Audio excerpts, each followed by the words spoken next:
Hello again and welcome to Through the Farmgate. As we're going to call it now, we did one episode last week, or I think week before maybe, and we tried to do live video, but it was just a bit too difficult to manage. So instead this week we have recorded a few videos for you, and we are just going to collaborate them together and talk about them. This week we have sheep shearing. We introduced you to the guinea fowl. We also recently received some new chickens, and we'll discuss them a wee bit later. And we also talk about some of the donkeys as well.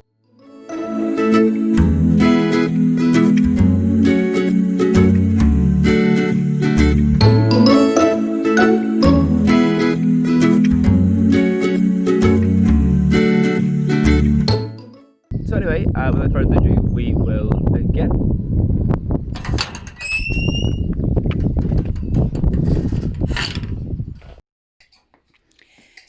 Robert is shearing Watson the sheep. As you can see, he is coming down along the lie of the wool, and the wool falls away as he cuts it.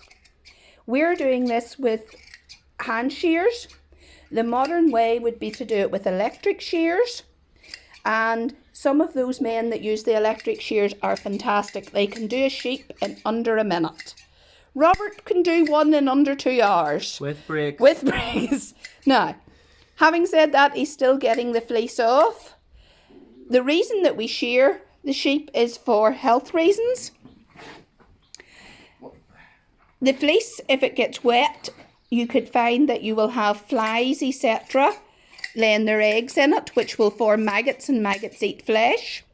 And this could kill the sheep. Also, a sheep with a very heavy fleece, and that fleece could be up to 4 pounds in weight, you will discover can roll on their back, and then they can't get themselves back again.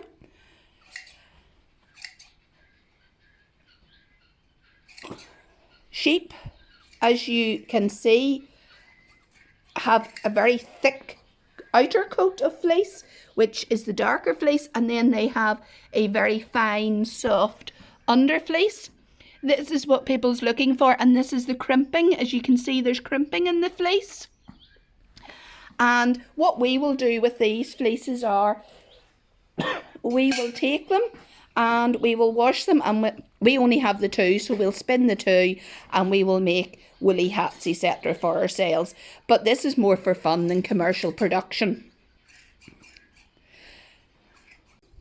Now, Robert is that's Watson all sheared. As you can see, there's a big difference between what he was and what he is looking like. But Robert is now just finishing off the last wee bits and pieces to make him look good. It's like everything. You can do the big job, but it's getting the wee bits, the last finishing touches, that makes all the difference. So, working with hand shears, you can actually be quite fussy in how you finish. And these are the tools that would be used if you were going to show sheep as well. But if you're running a commercial flock, the way to go if you're going to shear 200 or 300 or 1,000 sheep is definitely the electric shears. And this is the fleece that has come off them. We'll lay it all out and let you see it in a wee moment. But this is how it comes off, as one big piece. And you can actually see from my hands the amount of grease that comes off a sheep, and the lanol in my hands are actually quite shiny with grease at the moment. But one last look, and there's the chicken in as well, just to see what's going on, and they will thieve a wee bit of the cuttings round the sheep and run them over to their nest. And that is home sheared. Robert is just doing the finishing bit. It's maybe not as pretty as some of the professionals could do, but having said that, it means that he is going to be healthy over the summer. He is nice and free from any disease and parasites. And when we get the good weather, which hopefully we will, he will be cool enough and he'll not overheat. I know that a lot of people in the commercial world can shear a sheep in 2 minutes or less. Robert can do a sheep in 2 hours or less, depending on the sheep. Yes, maybe we're not going to go into business doing this, but all I can say is I'm grateful that, and I'm sure Holmes is too, that whenever he's lying out on a sunny day, He is comfortable and he is clean. And you know something, my hands have never been as soft.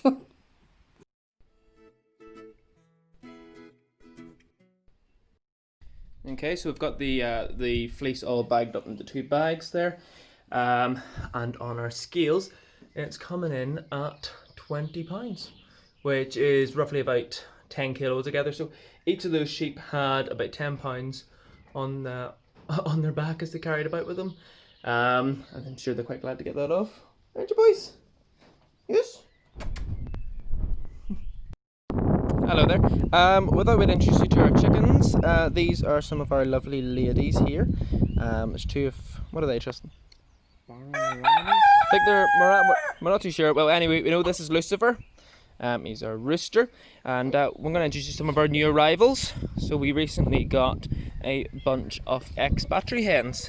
So here's the ladies in here. Hello, darlings. If you can see, if you compare them to the chickens we just showed you, you see how pale they are, and then their cones don't stick up very tightly. If you can see their nails, or their claws even, the claws are very, very long by comparison to the ones that we have, because they're not, our ones are running about on concrete a lot. So this is our lady, so this is their 2nd day here, and they're already fitting in quite a bit. They're getting to enjoy being outside, enjoying the grass and the worms and such. Just gotta check if we have any eggs. Oh, hello, missus. So this is one of our original hens. She is broody. So this means that she will start collecting the eggs and putting them underneath her, and she will sit on them until she has chicks.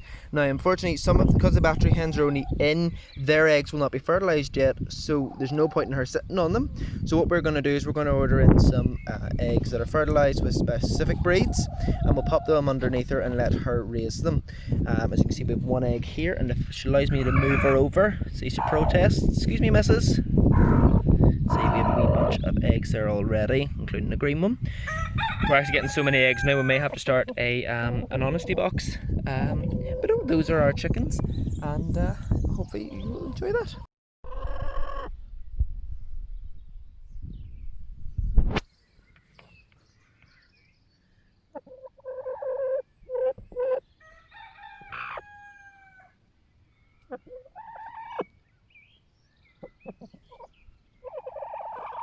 So you can see here we've put some ceramic eggs in a wee nest. We've separated her from the main coop in case anyone else was to try and take the eggs from her. And basically these ceramic eggs will keep her interested. She'll nest on them until we get our fertilized eggs, and then we'll replace them. And then just let her do her thing. As you see already, she's protecting them. So we have got our eggs in the post this morning, these fertilised eggs. We know we've got a couple of leg bars in there from the blue eggs, as you can see. So hopefully if they turn out to be hens, they will lay blue eggs themselves. So I've moved her into her own space. It's basically her own specific nest. And hello, missus. See the way she's bristling? That shows how broody she is at the moment. Now, these are just ceramic eggs. As you can see, they're just used for putting underneath a broody hen so she clocks on them, and it means you can then do as we're doing and replace them with fertilised ones. See, we could put her own eggs. She's been in with the rooster long enough and we would think that her eggs should be fertilised, but we thought we wanted a few different breeds, and so we instead bought some fertilised ones online. And we really wanted some blue egg laying hens, and that is why we got some of the leg bars here. We've got 12 eggs. She's quite a big hen, so she certainly could take between 12 and maybe even 15 eggs. If she lays a couple of her own, that would be absolutely fine. As you can see, the other battery hens are all interested in what's going on. So we'll just pop them in there. And then it is up to her to go back in, and she'll make a wee nest around them. She'll be very careful of them, and then in about 3 to 4 weeks time we should have a rake of wee chicks. Come on, missus, you want to go back in? Maybe not? Oh, we'll leave her be, she'll hop back in at some point. That's true, it's grand, So you're just joining us as we let out the guinea fowl this morning. Guinea fowl are native to Africa, generally south of the Sahara. They are a very old breed, and oh, there's one away. They're a very old breed, and as you can see, quite striking looking. They have a bony structure atop their head, and both males and females do look very, very similar. There's a few minor differences due to the size of the horn above their head, or maybe the shape of their wattles and the sound they make. During mating season, they both make calls, so it's like a duet when they sing. And baby guinea fowl are called keets, so it's Keets, and they do a practice called egg dumping. So naturally they would go around and they would lay eggs in other nests and let the other bird do the incubation for them. They are a bit like chickens. They would eat seeds and they would also eat insects. They're omnivores. And they do come in a range of lovely colours. The male there is a lavender, and then Odette, that's our female, is the black and white one there. And see, if I move away, they'll probably come out. They can walk up to 6 miles a day, and they are pretty fast. There we are.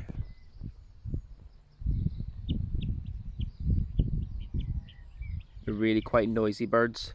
I think if we're heading home in the donkey and cart, you can normally hear them from the bottom of the road, which is about maybe half a mile away.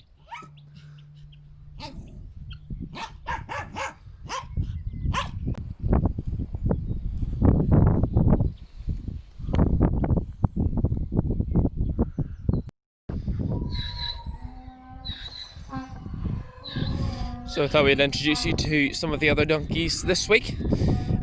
This is Mumford and Fudge. They are mother and son.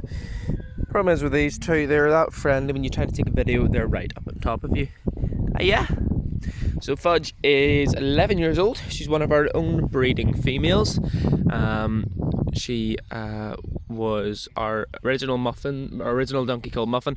She was one of the first mares or first fillies we got out of Muffin. There's only Crunchy, who currently lives in Monterey. But Fudge here, this is her second baby, I think, and this is Mumford. He is 9 months old. He is due for weaning soon. We generally just let them naturally wean off, because the mother, she'll eventually just give up. Like, at the moment, Fudge actually has no milk left, and he will sometimes suckle her, but just for comfort, because there's nothing actually in there, is there, Mumford? But you don't mind. No. So to reduce stress, we sort of let them come away naturally, and then to stop them suckling and stop them being too clingy, especially because he's a colt, we will separate him from Fudge and the rest of the gang. We'll put him in with somebody sort of gentle and quiet. Usually another youngster is preferable, and hopefully that shouldn't be too stressful. Yeah, quite a common practice is sort of at 6 months to wean them, and people would often do that even when the mother still has milk. It's perfectly fine to do so, but we don't need to, because we're not looking to breed from her again in the recent future. It's only if you were looking to breed again, you'd want the other foal away. We met Dennis last week.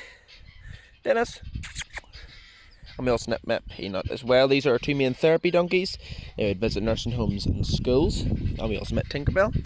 I don't think Tinkerbell had her nose covering on last week.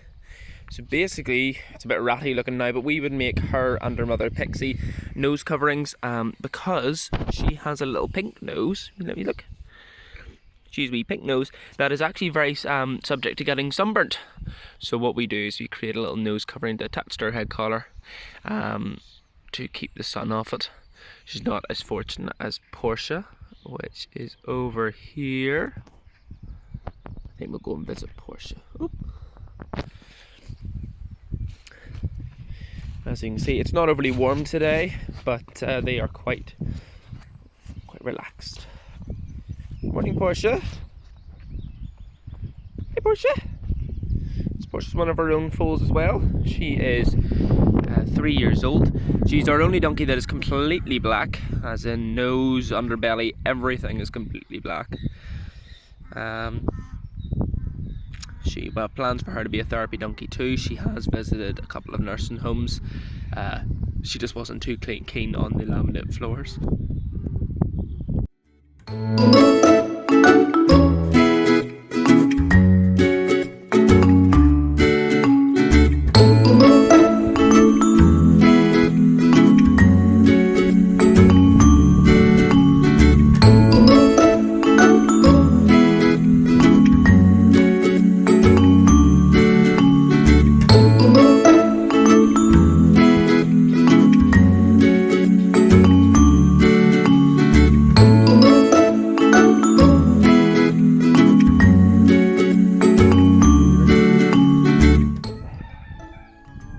So we shear the sheep for their fleece, and basically that wool will be used to make garments. We got 10 pounds of wool from the sheep, and that equals to about 100 miles of yarn. So it's what, 17,600 yards of yarn, which equates to about 80 bobble hats. So we're going to try